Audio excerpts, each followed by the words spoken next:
नमस्कार, रामात maths classes में आपका एक बार फिर स्वागत है। अब तक हमने वीडियो में जितने भी अंकगणितीय जो चैप्टर थे वो हमने सारे ही नीट के जो आपके सिलेबस में दिए हुए हैं वो सारे ही चैप्टर हमारे पूरे हो गए हैं और आज से हमारा ज्यामितीय ज्ञान जो है उस पर आधारित जो चर्चा है वो आज हम शुरू कर रहे हैं, जिसका टॉपिक का नाम है हमारा रेखाएं और कोण। ठीक है, तो जो साथी अभी पहली बार इस चैनल के साथ जुड़े हुए हैं या इस वीडियो को पहली बार देख रहे हैं तो सबसे पहले तो उनसे निवेदन करूंगा कि आप इस चैनल को सब्सक्राइब कर दीजिए, साथ ही जो बेल आइकन है उसको भी आप प्रेस कर दीजिए ताकि जो भी आपके रीट से संबंधित जो कंटिन्यू जो वीडियो बन रहे हैं उनका नोटिफिकेशन आपको मिल जाएगा और जो वीडियो अपलोड होगा तो उससे आप कहीं भी वंचित नहीं होंगे और आपको जो है वीडियो समय पर मिल जाएगा। ठीक है, साथ ही अगर वीडियो आपको अच्छा लगे तो आप लाइक जरूर करें और अपने साथियों के साथ इसे शेयर भी करें ताकि उनको भी इनका बेनिफिट मिल सके। तो जैसा कि आपको ध्यान है, पिछले वीडियो में हमने बात की थी चक्रवृद्धि ब्याज के बारे में, बहुत ही सरल तरीके से सारी चीज़ें मैंने बताई थी। तो अगर आप उस वीडियो को अगर मिस कर गए हैं तो आपसे निवेदन करूंगा आप जितने भी पुराने वीडियो हैं बिल्कुल हमने चैप्टर वाइज सारे ही वीडियो बनाए और साथ ही आपको ये भी बता दूं कि अभी जो वीडियो मैंने जो बनाए हैं वो सारे ही बेसिक ज्ञान पर आधारित ही बनाए हैं, हमने अभी अभ्यास शुरू नहीं किया है। तो आप सारे क्योंकि जब तक हमारे पास बेसिक ज्ञान नहीं होगा तब तक हम जितने भी कंपटीशन एग्जाम से संबंधित अच्छे जो प्रश्न है उन प्रश्नों को हम बेहतर तरीके से समझ नहीं पाएंगे। तो आप उन वीडियो को एक बार ज़रूर देखिए, आपको बहुत कुछ सीखने को मिलेगा और आशा करूंगा कि वो आपके भविष्य में जो आपके एग्जाम होने वाला रीट का उसके लिए उपयोगी साबित होंगे। तो चलिए बिना समय गवाए हम आज का वीडियो शुरू करते हैं। तो आज का जो वीडियो है उसमें हम बात करने वाले हैं रेखाएं और कोण के बारे में। तो जैसा कि मैं हमेशा ही निवेदन करता हूं कि आप जब भी वीडियो देखें तो अपने साथ कॉपी और पेन लेके जरूर बैठें ताकि आपको जो भी अच्छा लगे उसे आप साथ ही साथ नोट करते रहें। वैसे आज का जो चैप्टर है वो चैप्टर तो इतना जरूरी है, उसमें हम कॉपी और पेन के बिना हम इसमें कुछ सीख ही नहीं सकते, आपको सारी चीज़ें नोट करनी चाहिए मेरे हिसाब से। वैसे देखा जाए तो चैप्टर तो बहुत ही सिंपल दिखता है। तो ये जो चैप्टर है वो हम कक्षा 6 से लगाकर हम अभी तक पढ़ते आए हैं, तो बहुत ही सिंपल सा है जहाँ पर हमें रेखाएं और कोण जो विभिन्न प्रकार है वो भी हम चर्चा करेंगे, किस तरह से कोण बनते हैं रेखाओं के द्वारा वो हम सारी चर्चा करेंगे और जितने भी बेसिक रूप से आपके जितने भी आधारभूत जो प्रश्न जो बनते हैं उन प्रश्नों को भी हम लेने का प्रयास करेंगे। तो आप कॉपी पेन लेकर जो भी आपको अच्छा लगे उसे आप साथ से नोट जरूर करें। ठीक है, तो चलिए आज का वीडियो हम शुरू करते हैं। तो रेखा और कोण के अंतर्गत सबसे पहले तो हम चर्चा करते हैं कि वास्तव में रेखा होती क्या है, क्योंकि हम बचपन से ही पढ़ते आए हैं कि हमें ये सिखाया जाता है कि रेखा का मतलब क्या है, ऐसी आकृति जो दोनों तरफ अनंत तक बढ़ती है उसको कहते हैं रेखा। अब उसकी सुपरिभाषित अगर परिभाषा देनी हो तो शायद हमें इसमें दिक्कत आती है कि इसका अर्थ या है क्या कि दोनों तरफ तीर के निशान बना दिए और एक लाइन खींच दी तो उसके सीधी लाइन को ही रेखा कहते हैं। या जो ये टेढ़ी मेढ़ी रेखा है क्या ये भी तो रेखा है, इसको भी तो हम रेखा कह सकते हैं। तो ये जो आते हैं कि जब तक हमारे पास एक बेसिक जो नॉलेज नहीं होगा तो हमने वही रटा रटाया पड़ा हुआ है, बस जो अगर ऐसे जो रेखा है जो जिसके दो अंत बिंदु नहीं होते। अब बात ये आती है कि जब ये हमने केवल तीर के निशान किए ये क्या चीज़ है, यहाँ एक हम जो ये इसको बना दिए बस दो बिंदु जो है उनके बीच की दूरी जो है उसको सीधा रेखाखंड कहते हैं। अब लेकिन ये एक रटे रटे चीज़ है। अब जैसे जो प्रश्न हमें कंपटीशन में जो मिलते हैं वो इसी पर आधारित आपको प्रश्न मिलेंगे, बहुत ही अच्छे से प्रश्न बनाते हैं, शब्दों को और परिभाषा को थोड़ा सा घुमाते हैं। तो हमारे दिमाग में जब तक ये बेसिक रूप से ये चीज़ें नहीं होगी ना तब तक हम जो बेहतर जो प्रश्न होंगे उन प्रश्नों को हम नहीं कर पाते हैं। ठीक है, तो हम इसको बहुत ही आधारभूत रूप से बिल्कुल स्टार्टिंग से इस हर चीज़ को हम समझेंगे कि वास्तव में ये रेखा क्या है या किरण क्या है या कोण कैसे होते हैं, उन सबको हम बहुत ही अच्छे से समझेंगे। ठीक है, तो अब बात आती है सबसे पहले जो ज्यामिति हमारी जो संरचना शुरू होती है वो शुरू होती है बिंदु से। ठीक है, अब बिंदु की परिभाषा तो आपसे कहे तो हमने जो बचपन में भी यही पढ़ा है, आपने भी यही पढ़ा है कि पेन या पेंसिल के नोक से जो आकृति बनती है उसे हम कहते हैं बिंदु।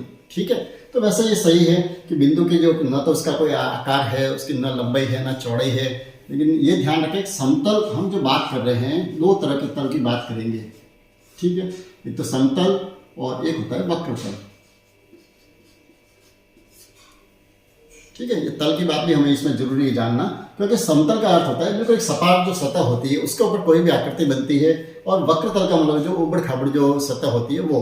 तो ठीक है, हमारी जो ज्यामिति जो निर्भर करती है वो सारी करती है समतल आकृति पर। ठीक क्या नहीं है, जैसे हम ऐसे अगर कहते हैं जैसे दो बिंदुओं के बीच की दूरी हमें बतानी हो तो उसे हम कहते हैं रेखाखंड। लेकिन ये कहाँ पर होगी, जब ये समतल आकृति हो।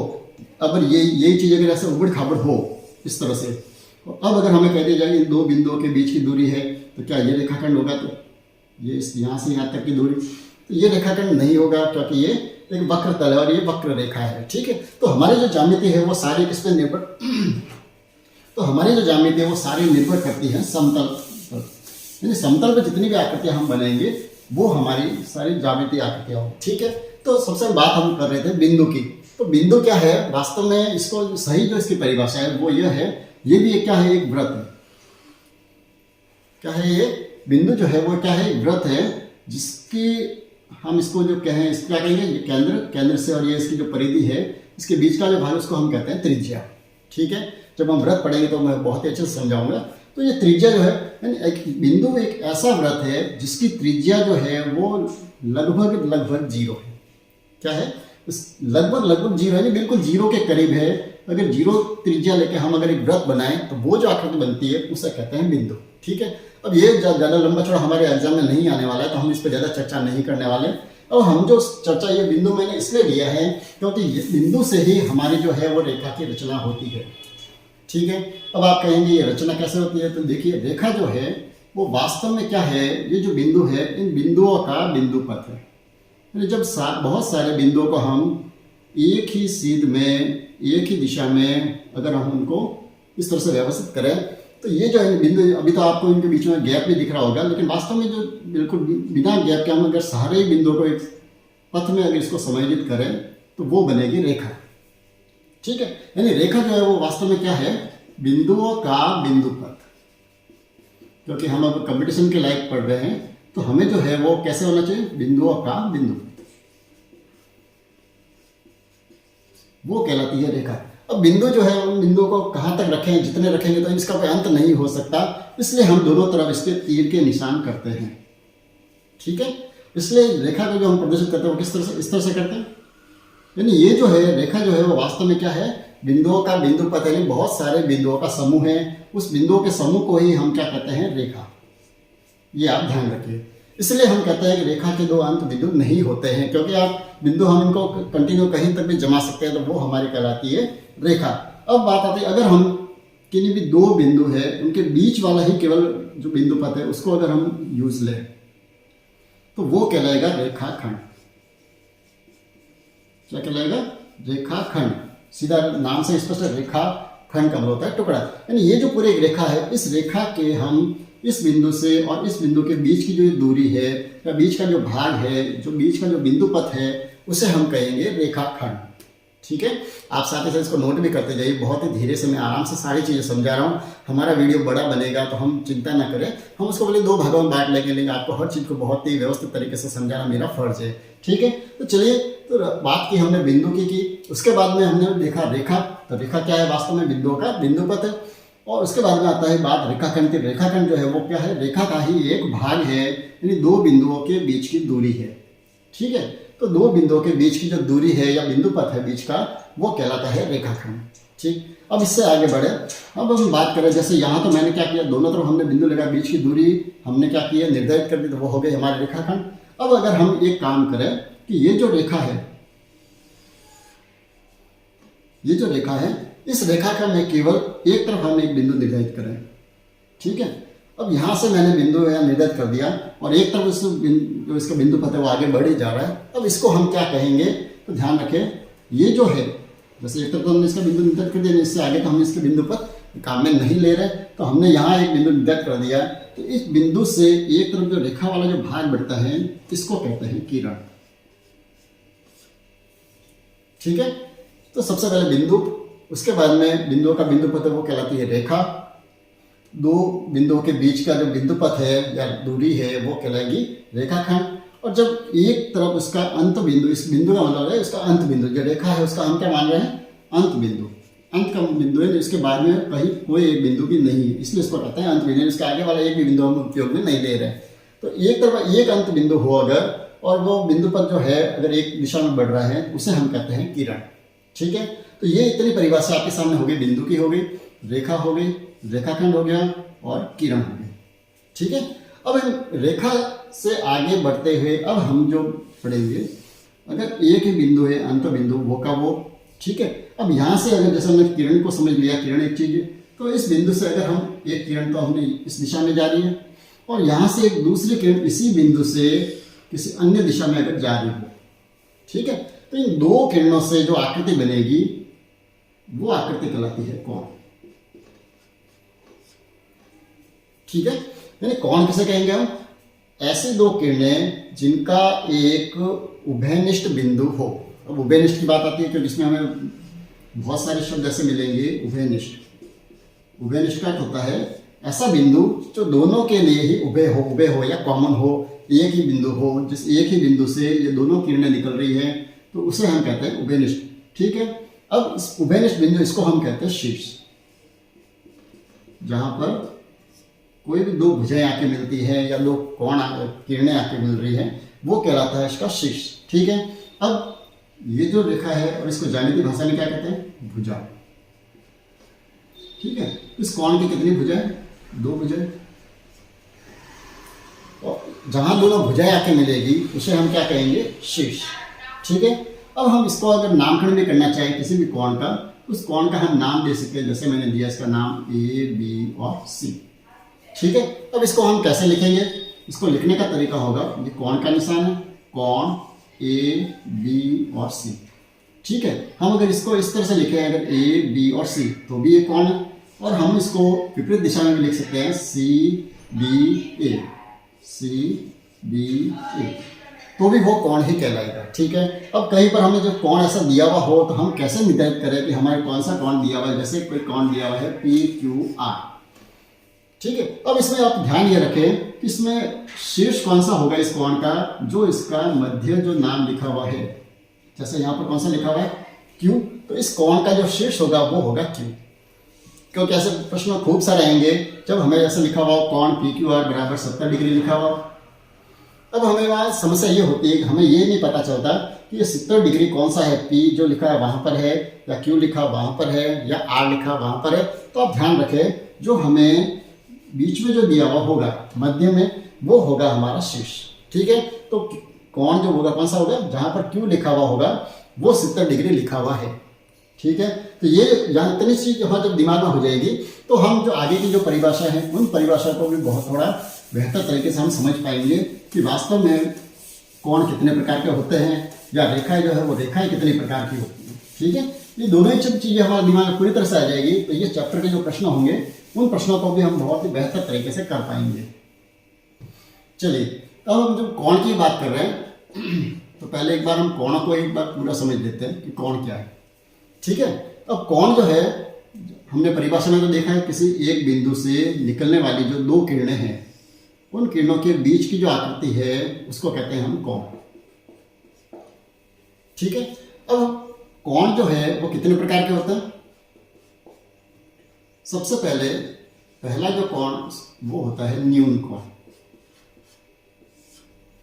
ठीक है, अब हमारा प्रश्न ये आता है कि किसी एक बिंदु के अंतर इसके चारों तरफ जो कुल कोण बनता है वो कितना बनता है? ये भी प्रश्न हमें कई बार पूछता है कि एक बिंदु है उसके चारों तरफ कोण कितना बनता है, तो कुल जो कोण का जो माप होता है वो होता है 360 डिग्री। ठीक है, ये आप याद रखें। हम किसी भी एक किरण से अगर हम दूसरी किरण जो बनाएंगे तो वो अधिकतम जो है वो कितने तक उसके बीच में एंगल बन सकता है? 360 डिग्री। तो अब न्यून कोण जो होता है, न्यून कोण कौन सा होता है? जैसे हम एक किरण लें, ये एक किरण, ठीक है, हम इसका नाम दे देते हैं जैसे ए, बी। ठीक है, अब यहां से अगर हम न्यून कोण कौन सा होगा? यानी 0 डिग्री से लगाकर 0 डिग्री से तो बड़ा होना चाहिए और 90 डिग्री से छोटा, वो कहलाता है न्यून कोण। अब देखिए 90 डिग्री कौन सा होता है? हमारे दिमाग में दो चीज व्यवस्थित रूप से होनी चाहिए। एक तो ये है 90 डिग्री। जब हम कहीं पर भी लंब की अगर बात करें तो लंब जो होता है वो हमेशा होता है 90 डिग्री का। ठीक है, एक तो ये दिमाग में होना चाहिए, और एक दूसरा जो है, अगर इसी को हम पूरे रूप से इस तरह से समतल रूप में सीधा रेखा अगर माने तो ये जो कहलाएगा ये एक सरल कोण कहलाता है, इसको बोलते हैं 180 डिग्री का। ठीक है, ये दो जब हमारे दिमाग में व्यवस्थित रूप से रहेंगे, एक तो लंब जो है वो हमेशा 90 डिग्री होगा, और एक सीधी जो रेखा है उसके ऊपर चाहे कितने भी कोण बनेंगे तो वो जो एक सरल रेखा में होता है उसका मान होता है 180 डिग्री। ठीक, तो न्यून कोण कौन सा होगा? जो 0 डिग्री यानी यहाँ से शुरू होकर इस 90 के बीच में कहीं पर भी हो सकता है, चाहे वो यहाँ पर बने 20 डिग्री का बने, 40 डिग्री बने, 45 डिग्री बने, चाहे 55 डिग्री बने, चाहे 75 डिग्री बने, 82 डिग्री बने, ठीक है। तो ये सारे जो कोण हैं 0 से तो बड़ा और 90 डिग्री से छोटा है, जितने भी कोण होते हैं उन्हें क्या बोलते हैं हम, न्यून कोण। नंबर 2, दूसरा जो है जब वो कोण पूरा 90 डिग्री का हो जाएगा उसे हम कहते हैं समकोण। समकोण कितने डिग्री का होगा, 90 डिग्री का। उसके बाद में तीसरा जो कोणों का प्रकार होगा वो ये होगा, अगर वो कोण 90 से तो बड़ा है और 180 डिग्री से छोटा है। ये जो सीधी रेखा है वो कितने डिग्री का कोण है, 180 डिग्री का। और ये जो है सीधा जो बनाया हमने वो है हमारे कितने डिग्री का, 90 डिग्री। ठीक है। तो 90 से तो बड़ा और 180 से कम होना चाहिए। कहीं पर भी बन सकता है कोण, चाहे यहाँ बना हो, चाहे यहाँ बना हो, चाहे यहाँ बना हो, तो वो जो है वो कहलाएगा अधिक कोण।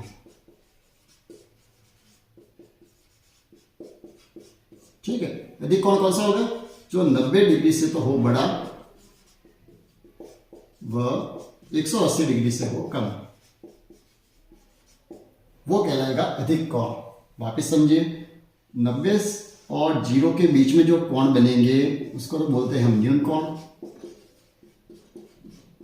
जो 90 डिग्री का कोण है उसे क्या बोलेंगे हम, समकोण। फिर 90 से बड़ा और 180 डिग्री से कम उसको बोलेंगे हम अधिक कोण। और उसके बाद चौथा जो है फिक्स, जो 180 डिग्री का कोण है उसको बोलते हैं सरल कोण।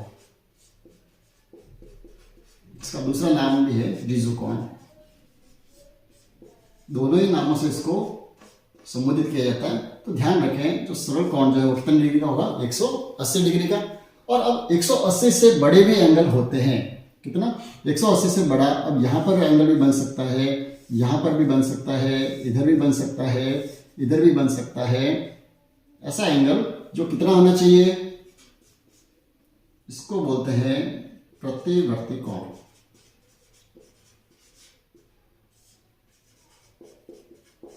ठीक है। जो 180 से तो हो अधिक और 360 डिग्री से हो कम।